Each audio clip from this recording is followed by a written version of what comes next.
پھر پڑھ صداقت کا، عدالت کا، شجاعت کا، لیا جائے گا تجھ سے کام دنیا کی امامت کا۔ السلام علیکم ورحمۃ اللہ وبرکاتہ۔ الحمد للہ وحدہ والصلاة والسلام علی من لا نبی بعدہ۔ احباب اور عزیزان گرامی، یہ ذوالقعدہ کا مہینہ ہے جو اسلامی کیلنڈر کا 11واں مہینہ ہے، اور حج قریب سے قریب تر ہوتا جا رہا ہے۔ ہم حج کے سلسلے میں یہاں سے جو سیریز آپ کی خدمت میں پیش کرنے جا رہے ہیں، اس سیریز کے 2 حصے ہوں گے۔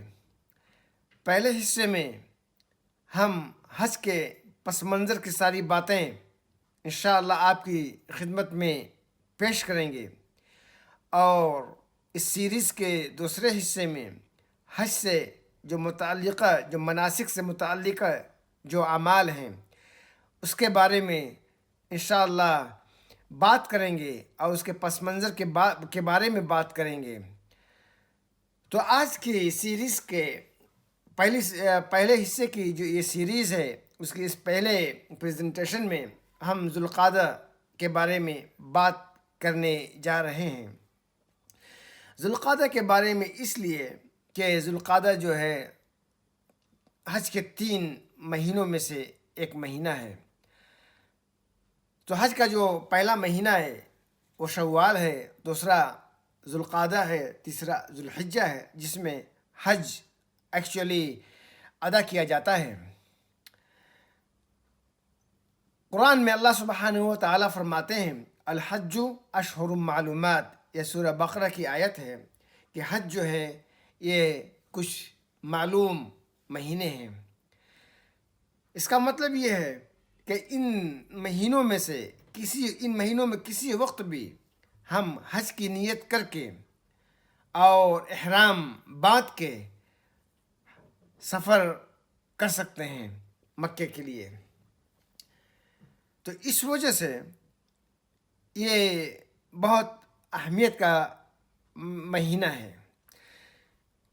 لیکن اس کی ایک جو دوسری اہمیت ہے، اور اس کو سمجھنا ہمارے لیے نہایت ضروری ہے، وہ یہ ہے کہ اللہ سبحانہ و تعالیٰ نے جن 4 مہینوں کو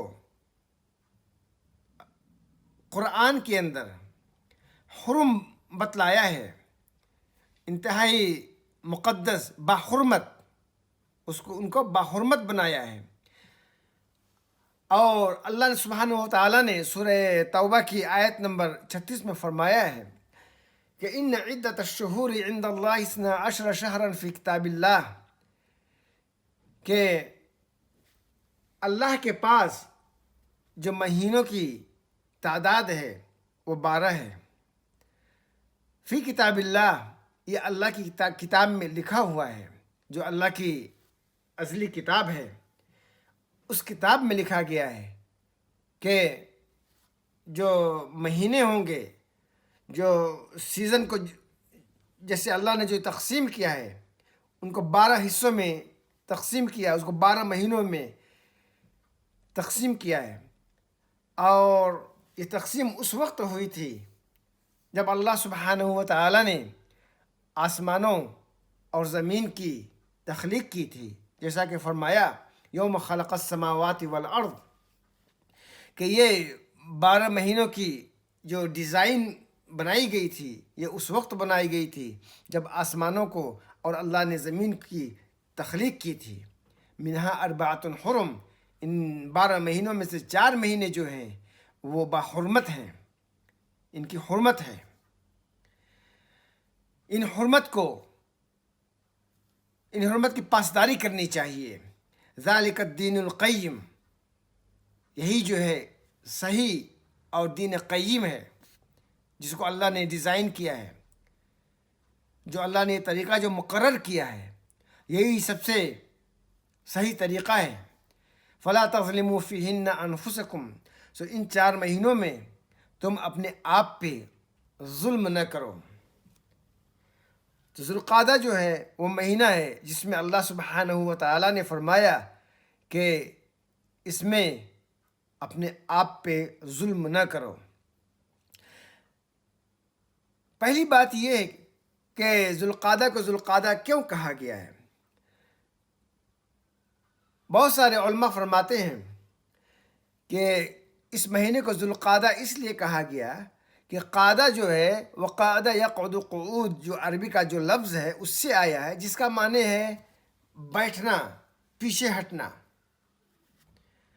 تو جنگ و جدال جو ہوتی تھی اس زمانے میں، جنگ و جدال، لڑائی، وارز، تو اس مہینے میں چونکہ یہ باحرمت قرار دیا گیا تھا، تو اس میں جو ہے جنگ و جدال سے منع کیا گیا، اس کو باحرمت قرار دے کے اس میں جو ہے جنگ و جدال سے لوگوں کو منع کیا گیا ہے، تاکہ لوگ جو ہے لڑائی جھگڑا سے چھٹی لے کر تھوڑا امن کے بارے میں سوچیں، اور امن کو کیسے نافذ کیا جا سکتا ہے، لوگوں کے درمیان صلح صفائی کیسے کی جا سکتی ہے، دوسرے راستے کیسے نکالے جا سکتے ہیں، اس کے بارے میں تھوڑا سا سوچنے کی مہلت مل جاتی ہے۔ اور اس کا ایک یہ بھی مقصد ہے کہ اس مہینے میں تھوڑا فرصت پا کے، جنگ و جدال سے فرصت پا کے حج کی تیاریوں میں مصروف لوگوں کو مصروف ہونے کے لیے فرصت مل جاتی ہے، تاکہ وہ حج پہ جانا ہے ان کو تو اس کی تیاری کر سکیں، اطمینان سے حج پہ جا سکیں۔ ایسا ڈر نہ ہو کہ جب وہ حج پہ جائیں تو لوگ موقع پا کر پیچھے سے حملہ کریں، لوٹ مار کریں اور ان کی زمینوں پہ قبضہ کریں۔ تو اس مہینے کو جو باحرمت کہا گیا ہے، اس کے پیچھے ایک یہ بھی وجہ ہے۔ اور فلا تظلموا فیہن انفسکم کا یہ بھی معنی ہو سکتا ہے کہ اپنے آپ پہ ظلم نہ کرو۔ ہر وہ کام جس سے ہم اللہ کی نگاہ میں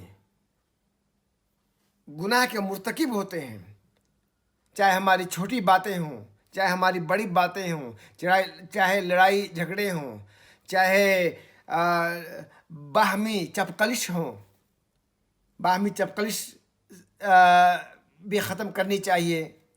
تو یہ مہینے جو ہیں یہ اس لیے اللہ تعالیٰ نے بنائے ہیں کہ اس میں ہم امن تلاش کریں، ہم صلح اور صفائی کا راستہ پیدا کرنے کی کوشش کریں، ہمیں ذہنی سکون کی کھوج ہو اور ہم اطمینان کی جستجو میں لگیں۔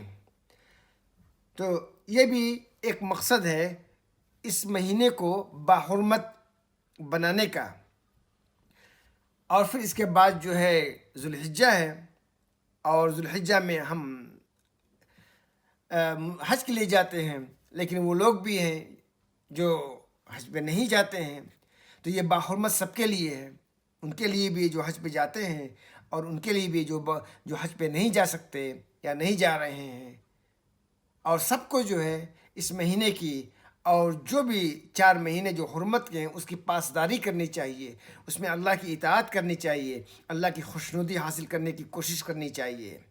اللہ سبحانہ و تعالیٰ نے یہ سارے دن اور یہ سارے وقت ایسے مقرر کیے ہیں جس میں ہم اپنی قدر بڑھا سکتے ہیں، اللہ کی نگاہ میں اپنی ویلیو بڑھا سکتے ہیں، ہم نیکیاں حاصل کر سکتے ہیں، ہم اللہ سے اپنی مغفرت کے طالب ہو سکتے ہیں، اس کی رحمت کی جستجو میں ہم مزید اپنی تگ و دو بڑھا سکتے ہیں۔ تو ذوالقعدہ، ذوالحجہ، محرم، یہ سب مہینے جو ہیں باحرمت مہینے ہیں، اور ہمیں ان کی حرمت کا احترام کرنا چاہیے اور اس کی پاسداری کرنی چاہیے۔ اور ذوالقعدہ کی جو ایک اور اہمیت ہے وہ بھی بہت دلچسپ ہے۔ اس کو سمجھنے کے لیے ہمیں سورہ الاعراف کی آیت نمبر 142 میں جانا پڑے گا۔ اس میں اللہ سبحانہ و تعالیٰ فرماتے ہیں وواعدنا موسى 30 ليلة وأتممناها ب10 فتم ميقات ربه 40 ليلة۔ اللہ سبحانہ و تعالیٰ فرماتے ہیں اس آیت کے اندر کہ ہم نے موسیٰ سے 30 راتوں کا وعدہ کیا، 30 راتوں کا وعدہ کیا، اور پھر اس کے بعد 30 راتوں میں اور 10 راتوں کا اضافہ کر دیا۔ فتم میقات ربی 40 لیلہ، اور اس طریقے سے تمہارے رب کے ساتھ جو ملنے کا جو وعدہ تھا، جو میقات تھی، اس کو جو ہے ہم نے 40 راتیں بنا دیا۔ اس میں مفسرین فرماتے ہیں کہ جو 30 لیلتاً جو کہا گیا، 30 راتیں جو پہلے حصے میں، وہ 30 راتیں جو ہے ذوالقعدہ کی راتیں ہیں، ذوالقعدہ کی 30 راتیں ہیں۔ اس کے بعد جو ہے جو کہا گیا کہ اس میں ہم نے 10 اور دن کا اضافہ کیا، اس سے مراد ہے ذوالحجہ کے جو پہلے جو 10 دن ہیں، جس میں جس کے بعد حج بھی ہے اور عید بھی ہے آخر میں، عید الاضحیٰ۔ اللہ سبحانہ و تعالیٰ نے موسیٰ علیہ السلام سے ان 40 دنوں کے بعد، جس میں موسیٰ علیہ السلام اللہ کے لیے انہوں نے روزہ بھی رکھا اور عبادات میں اپنے آپ کو وقف کیا، تاکہ جب 40 راتیں ختم ہو جائے تو اس 40 رات کی جو آخری رات ہے اس میں اللہ سبحانہ و تعالی موسیٰ علیہ السلام کو تورات عطا فرمائیں۔ تورات جس کو قرآن میں فرمایا گیا ہے الواح، جو تورات کے جو نسخے تھے جس کو اللہ سبحانہ و تعالیٰ نے موسیٰ علیہ السلام کو عطا کیے، انہی 40 دنوں کے بعد جو ہے اللہ سبحانہ و تعالیٰ نے موسیٰ علیہ السلام کو تورات عطا کی تھی۔ تو موسیٰ علیہ السلام نے ذوالقعدہ میں بھی اور ذوالحجہ کے جو 10 دن ہیں اس میں موسیٰ علیہ السلام سے کہا تھا کہ ان دنوں میں اپنے آپ کو وقف کر دو، اس کی راتوں میں وقف کر دو اپنے آپ کو اللہ کے لیے 30 لیلتاً۔ اور یہاں سے ہمیں راتوں کی اور راتوں میں عبادتوں کی اہمیت کا بھی اس کی جو اہمیت ہے وہ محسوس ہوتی ہے کہ رات میں عبادات کی اور راتوں میں جو ہے اللہ کے لیے اذکار کی، اس کی تسبیح و تحمید کی کتنی اہمیت ہے۔ جب اللہ سبحانہ و تعالیٰ نے موسیٰ علیہ السلام سے وعدہ کیا تو اس میں جو ہے 30 لیلتاً کہہ کے اس بات کا اشارہ بھی دیا کہ موسیٰ علیہ السلام نے راتوں کے اندر اللہ کی عبادت کی اور اپنے آپ کو اس مقام پہ پہنچانے کی کوشش کی جہاں وہ اللہ کی کتاب تورات کو وہ ریسیو کر سکیں۔